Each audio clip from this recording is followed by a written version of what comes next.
Hello friends, welcome to my classroom. আজকে আমরা একটা নতুন জিনিস নিয়ে এসেছি, বঙ্গানুবাদ। তো এটা থেকে দুটো কাজই হবে, বঙ্গানুবাদও হবে আবার ট্রান্সলেশনও হবে। মানে উল্টোটা করলেই ট্রান্সলেশন, তো সেটা নিয়ে সমস্যা নেই। যেটা এই মুহূর্তে সবচেয়ে গুরুত্বপূর্ণ বিষয় সেটা হলো বিভিন্ন পরীক্ষার মেন্সের ডেট দিয়ে দিয়েছে এবং প্রত্যেকটা পরীক্ষাতেই কিন্তু বঙ্গানুবাদ এবং ট্রান্সলেশন আছে। তো প্রত্যেকের সমস্যা থাকে এই জায়গাটাতে।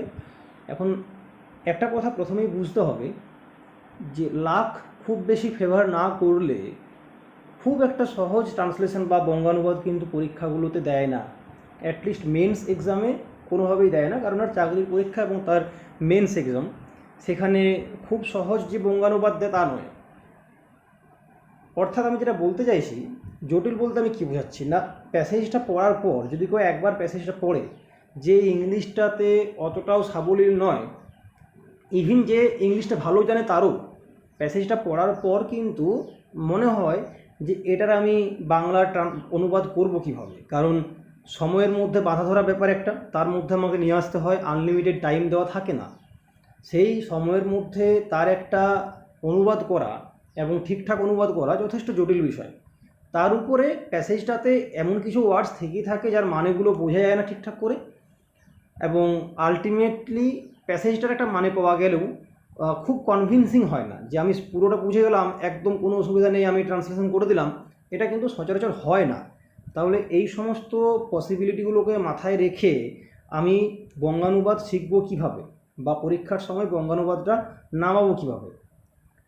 প্রথমেই শুরু করার আগে আমি কয়েকটা পয়েন্ট বলি। আমি একটা স্যাম্পল রেখেছি এখানে, কিন্তু সেটা শুরু করার আগে আমি পয়েন্টগুলো বলছি, তোমরা খাতায় নোট ডাউন করবে। এটাকে আমি এখানে আমার স্লাইডের মধ্যে নেই, ভিডিওতে লেখা থাকবে না, আমি মুখে বলছি, তোমরা লিখে নেবে।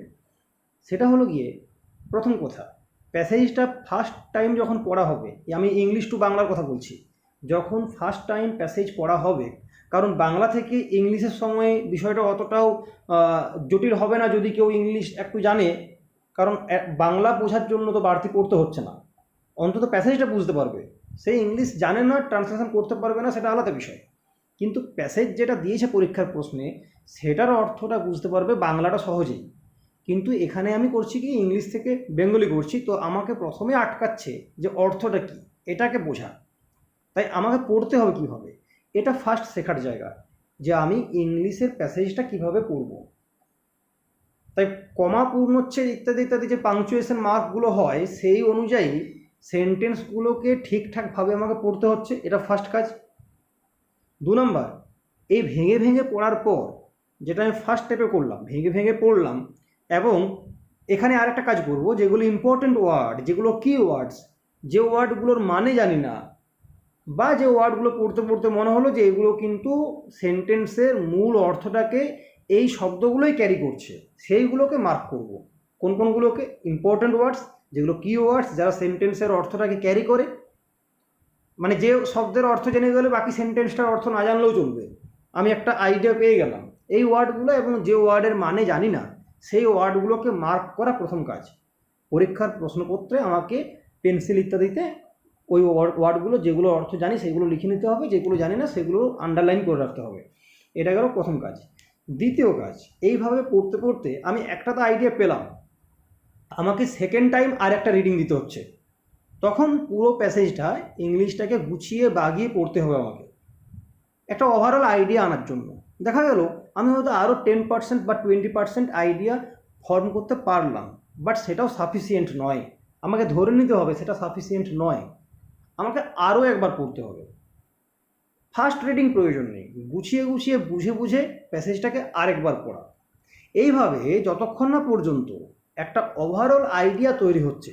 ওভারঅল আইডিয়া বলতে আমি কী বোঝাচ্ছি না, প্যাসেজটা পড়ার পর এতবার প্যাসেজটা পড়ো, এবং এমনভাবে প্যাসেজটা পড়ো যাতে কেউ যদি জিজ্ঞেস করে তখন যে তুই কী পড়বি, ধরো এটা খবরের কাগজ পড়ছো, খবরের কাগজ পড়ার সময় কোনো একটা আর্টিকেল পড়ার শেষে কেউ যদি জিজ্ঞেস করে কী পড়লি, তুমি নিশ্চয়ই পুরো আর্টিকেলটা লাইন বাই লাইন তো বলতে পারবে না, বাট তার মধ্যে যে নিউজটা দেওয়া আছে, যে খবরটা দেওয়া আছে, সেটা কিন্তু তুমি জানিয়ে দিতে পারবে।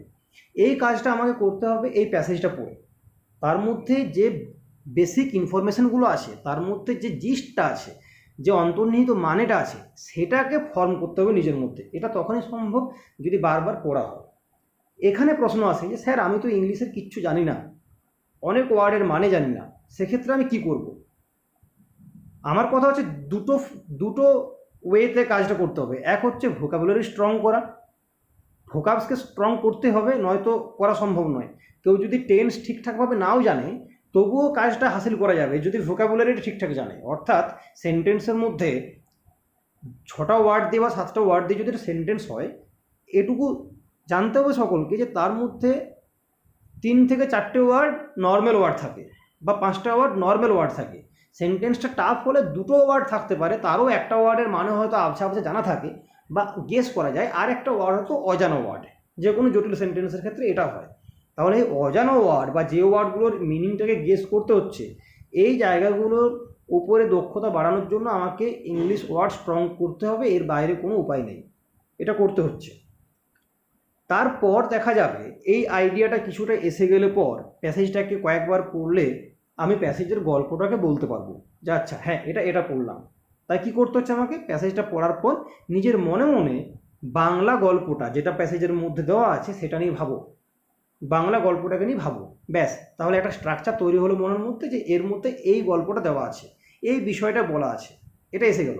এবার যেটা করতে হচ্ছে, থার্ড ইম্পর্ট্যান্ট কাজ, সেন্টেন্স ওয়াইজ অর্থগুলোকে, যেটাকে আমরা আক্ষরিক অনুবাদ বলি, সেন্টেন্স ওয়াইজ অক্ষরগুলোকে যদি সময় অ্যালাউ করে তাহলে একটা বেসিক স্ট্রাকচার ওই প্রশ্নপত্রেই লেখো যে আচ্ছা ঠিক আছে এর মিনিংটা এটা দাঁড়ায়।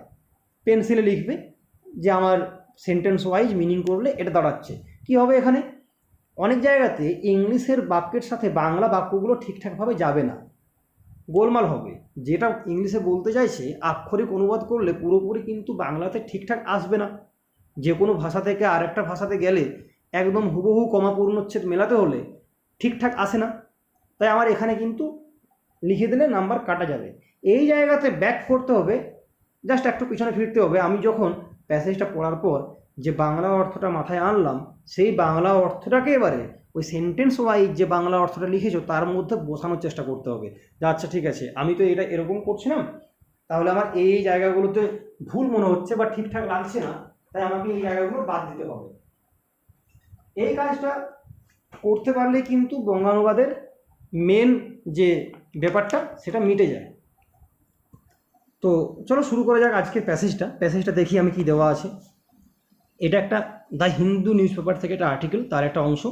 তার প্রসঙ্গটা জানতে হবে, যেহেতু এই সমস্ত পরীক্ষাতে কারেন্ট অ্যাফেয়ার্স থেকে থাকে, তাই এই ইম্পর্টেন্ট নিউজ ইভেন্টস যদি দিয়ে দেয় সেটা জানা থাকবে সকলেরই। এখানে গল্পটা কি না, উত্তরপ্রদেশের একজন চাইল্ড স্পেশালিস্ট, যিনি ডাক্তার একজন ডক্টর কাফিল খান, তাকে অ্যারেস্ট করা হয়েছিল। তিনি একটা স্পিচ দিয়েছিলেন, সেই স্পিচটা পরবর্তীকালে বেশ কিছুদিন পরে সেটাকে বিবেচনা করা হয় যে এটা দেশদ্রোহী স্পিচ একটা, এবং তাকে জেলে ভরা হয়। ঠিক আছে, পরবর্তীকালে এলাহাবাদ হাইকোর্ট তাকে মুক্তি দিয়েছে এবং বলেছে যে না, তার স্পিচটাকে টুকরো টুকরো অংশে দেখা হয়েছে, এটাকে পুরোটা দেখা হয়নি একসাথে। যদি পুরোটা দেখা হয় তাহলে কিন্তু এই স্পিচের মধ্যে ভায়োলেন্ট কোনো মেটেরিয়াল বা কন্টেন্ট নেই, তাই তাকে মুক্তি দিতে হবে। এই বিষয়টা নিয়ে একটা প্যাসেজটা কি বলছে না, his speech which contains scathing criticism of the Citizenship Amendment Act and its discriminatory nature was deemed inflammatory weeks after he had made it. আমাকে এইভাবে পাটে পাটে সেন্টেন্সটা পড়তে হলো। হিজ স্পিচ, তার বক্তব্যটা, which contained scathing criticism of the Citizenship Amendment Act। এখন ক্রিটিসিজম মানে সকলেরই জানা, এটা সমালোচনা। আমার অজানা হতে পারে কোন ওয়ার্ডটা না, স্কেদিং ওয়ার্ডটা, এটা কিন্তু অজানা হতে পারে, কোনো প্রবলেম নেই, অজানা থাক। আমি তো ক্রিটিসিজমের মিনিং জানি, যেহেতু ক্রিটিসিজমের মিনিং জানি তাই স্কেদিং কথাটা এর বিশেষণ হিসেবে বা অ্যাডজেক্টিভ হিসেবে ব্যবহৃত হয়েছে। এখান থেকে একটা আইডিয়া করতে পারবো যে ক্রিটিসিজমটা যেমন তেমন ক্রিটিসিজম ছিল না, খুব একটা জোরালো ক্রিটিসিজম ছিল, তাই না? এই আইডিয়াটা করতে পারছি। এই জায়গাতে আমাকে একটা সঠিক বাংলা শব্দ বসাতে হবে। এটা ডিপেন্ড করবে তোমার বাংলা ভোকাবুলারি কতটা স্ট্রং তার উপরে। তাহলে এটা কিসের ক্রিটিসিজম ছিল না, সিটিজেনশিপ অ্যামেন্ডমেন্ট অ্যাক্টের ক্রিটিসিজম ছিল, এবং and its discriminatory nature. Citizenship amendment অ্যাক্টের চরিত্রটা, নেচারটা কীরকম না, ডিসক্রিমিনেটরি। তাহলে ডিসক্রিমিনেটরি ওয়ার্ডটার মিনিংও কিন্তু অজানা হতে পারে। যদি অজানা থাকে সেক্ষেত্রে বুদ্ধি খেলাতে হবে। যে সিটিজেনশিপ অ্যামেন্ডমেন্ট অ্যাক্ট, নাগরিকত্ব সংশোধনী যে আইন, তার চরিত্রটা ডিসক্রিমিনেটরি বলতে কি বোঝায়? আমরা এই নিউজ বারবার শুনেছি যে সিটিজেনশিপ অ্যামেন্ডমেন্ট অ্যাক্টে কিছু কিছু ধর্মের লোকজনকে আমাদের দেশে অ্যালাউ করা হবে এবং তাদেরকে সিটিজেনশিপ দেওয়া হবে, কিন্তু আরও বিশেষ কোনো সম্প্রদায় তাদেরকে অ্যালাউ করা হচ্ছে না। অর্থাৎ এই অ্যাক্টের মধ্যে একটা বৈষম্য তৈরি করছি। তাই ডিসক্রিমিনেটরি কথাটার অর্থ হতে পারে বৈষম্যমূলক।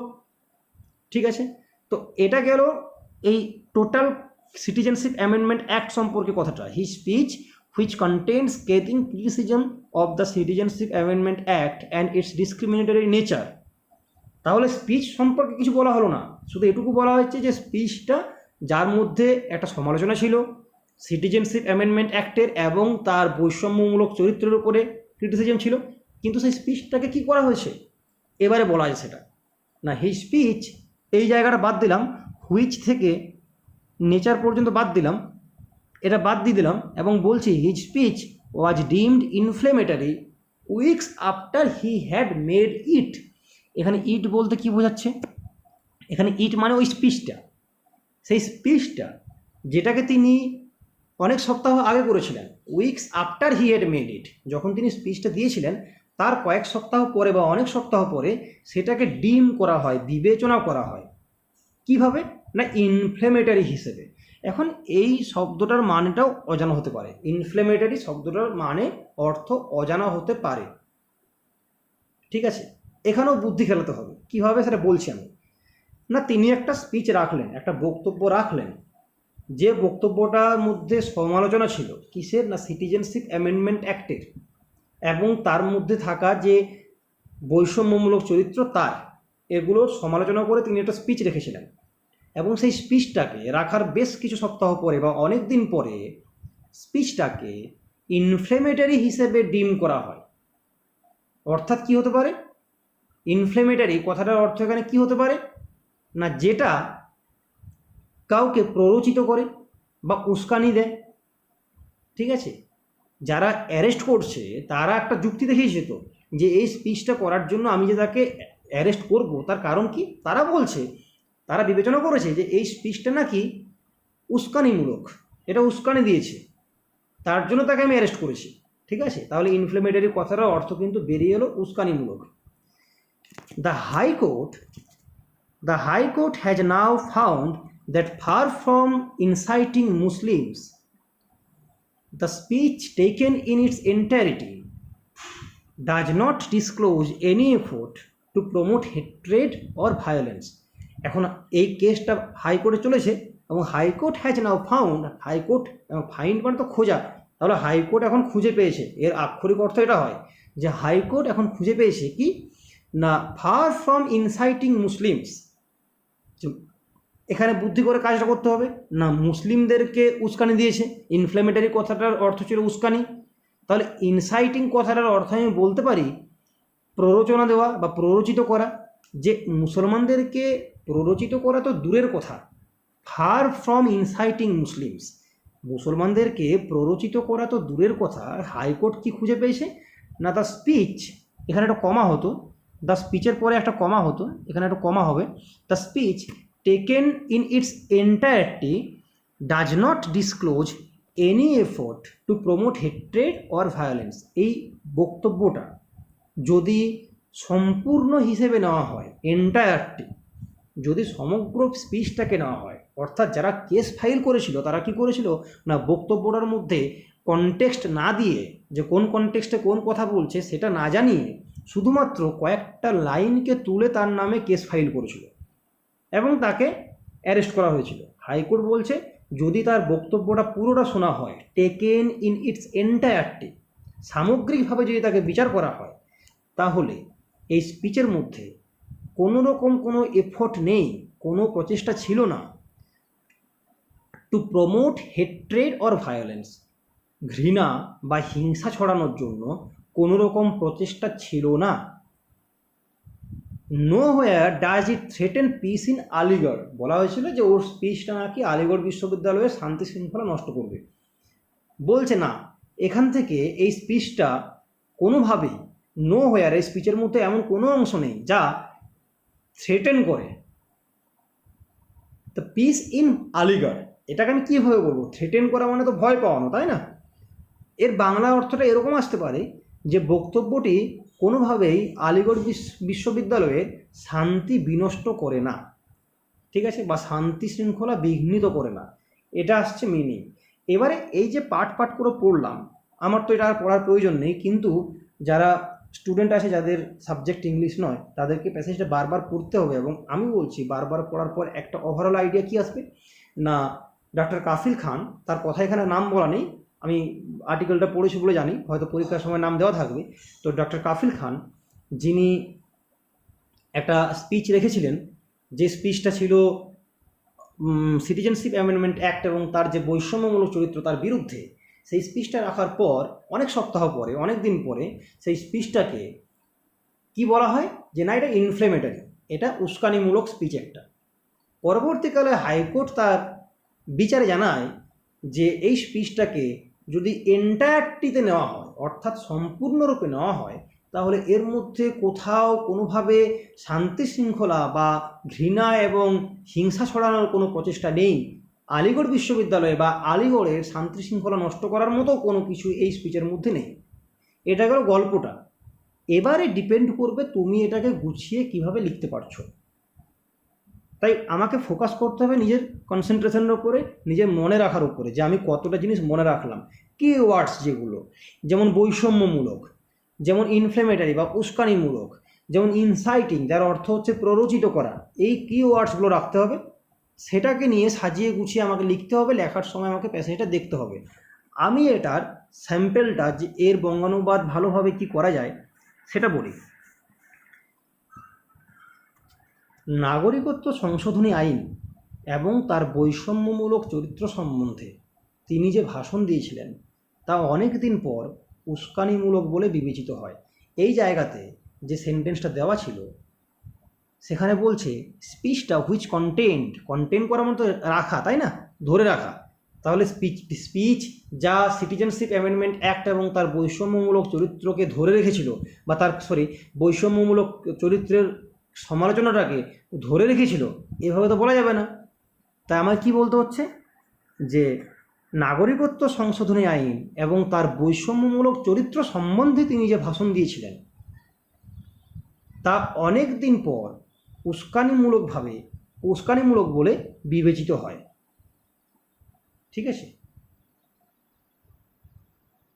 এখানে একটা জিনিস মিসিং, সেটা কি না, স্কেদিং ক্রিটিসিজম, এই জায়গাটা মিস হচ্ছে।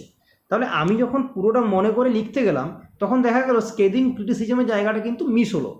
এখানে আমাকে পাল্টাতে হবে। তখন পাল্টানোর সময় কি করব না, নাগরিকত্ব সংশোধনী আইন এবং তার বৈষম্যমূলক চরিত্রের তীব্র সমালোচনা করে, স্কেদিং ক্রিটিসিজম, তাহলে চরিত্র সম্বন্ধে এই জায়গাটা আমি বাদ দিচ্ছি এবং করছি কি না, নাগরিকত্ব সংশোধনী আইন এবং তার বৈষম্যমূলক চরিত্র সম্পর্কে তীব্র সমালোচনা করে, অর্থাৎ স্কেদিং ক্রিটিসিজম, তীব্র সমালোচনা করে তিনি যে ভাষণ দিয়েছিলেন তা অনেক দিন পর, ওই যে উইকস আফটার, অনেক সপ্তাহ বলবো কি, তা অনেক দিন পর উস্কানিমূলক বলে বিবেচিত হয়।